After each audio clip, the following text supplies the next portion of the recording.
Chapter 6. Sri Sadguru said, any of these, that is, a man, an animal, a bird, any living being which is in the company of a Vaishnava becomes the object of Lord Sripati's merciful affection. Hence, he who lives in the company of the sadhus, daily engaged in serving them, and is the really intelligent person. Once on the Ekadasi day in Shukla Paksha, the 11th day from the new moon day, many pilgrims from distant places came to Pandaripuram to have the darshan of Lord Sri Panduranga. After the festival was over, all left Pandaripuram. A lone girl was crying standing in the temple. The child cried, Sri Vittala, O ocean of mercy, O Saviour of the devotees, Keshava, Deva, the protector of those who have taken asylum in you, please save me, your slave. O Lord, I do not have my mother, father, brothers, or relatives. You are everything to me, the meek one. O ocean of mercy, the partaker of poverty, please bestow mercy on me and have me as your servant in the temple. Govinda, you are the Lord of the worlds and the consort of Goddess Lakshmi.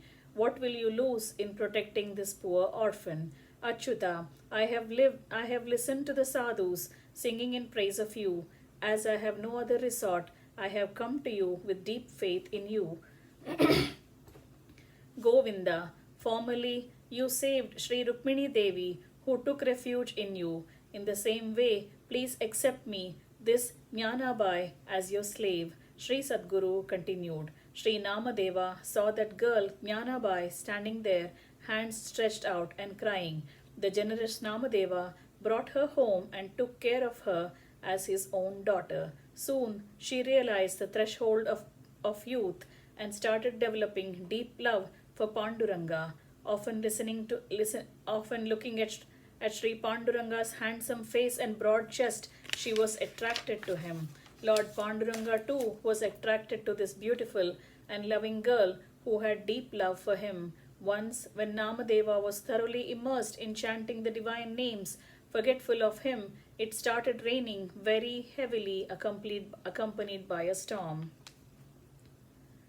At that time, Namadeva's house was toppled down. Lord Panduranga supported with his head parts of the house that were about to fall.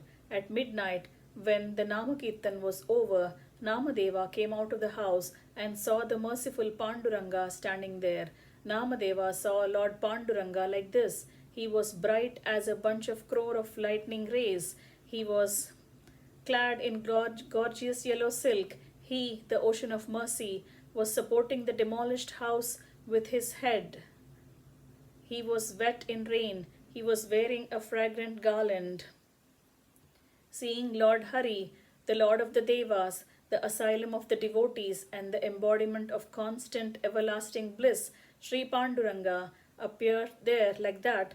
Namadeva was transported with inexplicable love for him. He took him inside the house and paid due obedience to him. Lord Madhava had his meal along with his devotee and lay there itself as it was still raining outside. After finishing all her household duties, burning in the agony of separation from Lord Panduranga, Janabai was lying in the corner of the house. After all at home had slipped into sound sleep, Lord Panduranga, the consort of Devi Rukmini, called out Janabai, coming close to her.